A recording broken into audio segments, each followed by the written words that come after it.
Hi, welcome back to the Lee Writing Services YouTube channel. I'm doing another screenplay tutorial video, so that should make you guys happy. I know you like those. In this video I want to talk about superimposing. I think I might have talked about this before in another video, but I think I should go over it again. I want to basically emphasize points about when you put text over the film, like, you know, when you want to put subtitles on the screen which show or which talk about the location or the year, maybe not subtitles of what someone is saying, but just like one subtitle of the location or the date. You know, it tells the audience, it gives the audience information in case they don't know what they're seeing. You know, it gives them a little help. Like, let's say you're making a film that takes place in the 1800s or something. You know, if you don't put a subtitle that says like Gettysburg 1870, for example, then no one's going to know where that place is that they're seeing. So you want to help them out by putting Gettysburg 1870 over the video or over the film when you introduce it. And there's also cases where the film will begin and there'll be total darkness, total blackness, and then you'll put maybe some text on the screen which explains the story that they're about to watch, or, you know, like a backstory. There'll be text on the screen. If you ever seen the movie Highlander from 1986, they do that in the beginning. There's total blackness, and then there's text on the screen, and then there's Sean Connery narrating. You don't have to have a narrator, but it helps. Makes it more entertaining, so the audience doesn't just have to read on the screen without any dialogue being heard. So anyway, I'm going to demonstrate both scenarios, the over black command and then the superimpose command. I'll go over those now. Alright, so, you know, again, this is the beginning of a screenplay. Fade in. So let's say I wanted to make a scene, I don't know, like in Miami, Florida, maybe like a beach house in Miami, Florida. So the first slug line would show exterior beach house. I don't have to put Florida because I'm going to put that in the superimpose in a minute. Day. Okay, there's my slug line. Simple. Now, next will come superimpose, colon, Miami Beach, Florida, 1989. Okay, so in this scene, we're telling the audience that this is a beach house. In the slug line, they know it's a beach house, but where is it? Miami Beach, Florida, 1989. So on the screen, you know, when they're watching the film, when this scene comes up, this text is going to be what they see on the bottom as a subtitle, so they know where it is. The reason you don't put this up here in the slug line, like, you know, some people might want to do this, Miami Beach, Florida, day or something. Well, that's all nice for the producers and the directors, but that's not good for the audience, because the audience doesn't see this. They're only going to see this. The superimpose, whatever comes after the colon, is what the audience is going to see, that text. The audience doesn't see this text. So, I mean, you can put this, you know, to tell the director, you know, where it is, but if you're going to have a superimpose under it, there's no sense in having this, because they're going to know. They're going to read the superimpose. And then you just go about your business. I don't know. I always have to improvise these action descriptions when I'm doing these videos. I don't plan them ahead of time.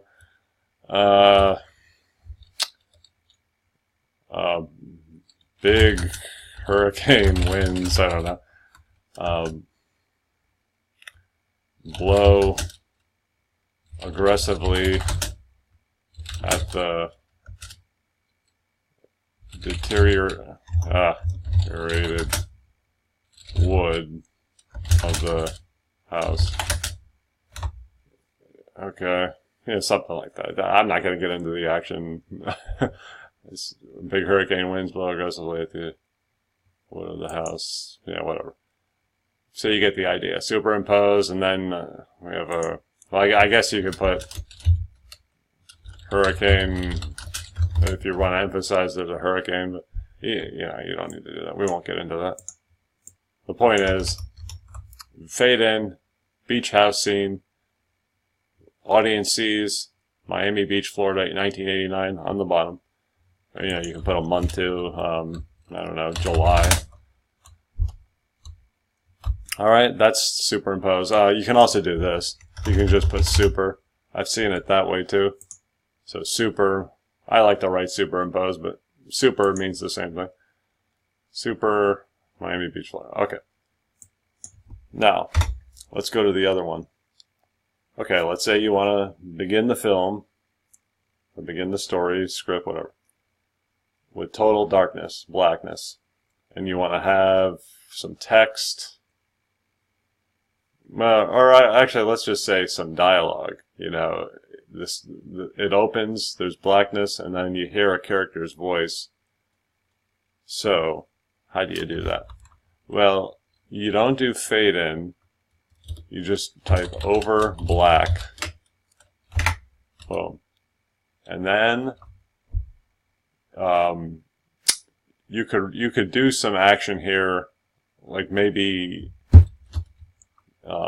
but remember, this is only going to be what's heard. You can't actually describe what's being seen because it's blackness. There's nothing seen. So let's say you want to have some creepy sounds in there. Let's say this is a horror film, and you want to have some like creepy, I don't know, wolves howl loudly. I just thought of that on the top of my head. I'll say a herd of wolves howl loudly. No, that's not right. 2 wolves howl loudly. That sounds better. And then I have a character dialogue. Let's say, again, I'm making this up off the top of my head. Bruce, voiceover. Remember, if you don't see the character, you only hear them. You always do the name of the character with a VO after it. So Bruce, voiceover. We don't need the parenthetical. Or maybe we can do deep voice, Okay, I never... The pain of turning into a werewolf always gets worse each time the change happens.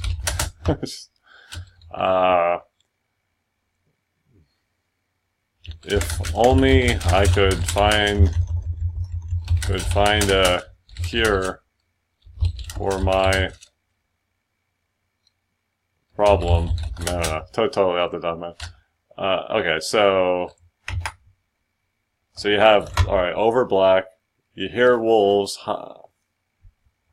we can even write, we hear 2 wolves.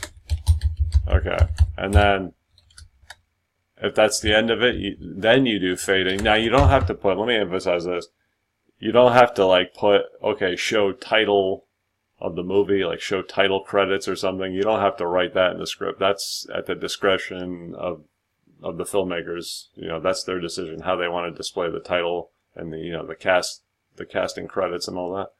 You don't have to put commands for that. But because this is part of the actual story, the actual movie, you write this in. But you don't mention anything about the title of the movie or the actors. I see people doing that a lot. There's no guarantee on who the actors are, and this is because there's nothing produced yet. Maybe if there's a rewrite down the road, like a 5th draft, and you've already gotten a contract to sell the script, and the producer has actors lined up to play these parts, then maybe you could talk about the actors, but not in a first draft. Definitely not in a first draft. Just to get off topic for a second, I've had clients who, they talk about all the actors they want to play the characters in this script. I'm like, dude, you have no idea if these actors are going to even do it, or if you're even going to sell the script. So to stop thinking about which actors you want to play the characters. Just think about the story. That's what's most important. The story. The actors, who cares who plays them? That's not your problem. Well, I'm the writer, but they're the credited writer. So they have to just worry about the story. Anyway, over black, we heard 2 wolves howl loudly. Alright, and there's the voiceover over the darkness. And then when you want to come out of the darkness, you do fade in like normal. And then you begin your script. The first slug line is cemetery. Oh, sorry, Terry. Night. And then pack of wolves. Yeah, sorry, it was a pack of wolves, not a herd of wolves. I messed that up before. The pack of wolves combs the creepy, creepy and foggy cemetery, the foggy grounds of the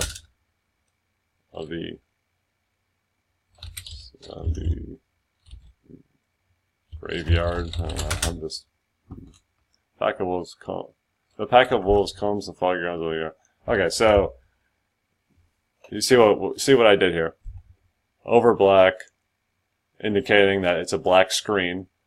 You hear the wolves, the dialogue of the person, voice over the blackness, and then fade in means the blackness goes away, and now you have the picture. A pack of wolves, and then the first thing we see is the cemetery. The pack of wolves combs the foggy grounds of the graveyard. Yeah, and it goes on from there. All right, so hope that gave you some insight into superimposing and that kind of stuff. Again, I'm not a super expert, but this is how I've learned to do it, and it seems to be what's acceptable. So hopefully I helped you out. All right, good luck on your screenplays. Subscribe to my channel. We're almost at 1,000 subscribers. So if you could share my videos and get your friends to subscribe, because I also do pronunciation videos, that's helpful to more people than screenplay videos. So, people might like my pronunciation videos. I also, sometimes I do them funny, just for humor. That's the entertainer in me, I guess. But they're also, a lot of them are also to be accurate or try to be accurate. I don't pretend to be the best speaker, but I'm a better writer than a speaker. Anyway, subscribe. I'm rambling now. Why do I do that?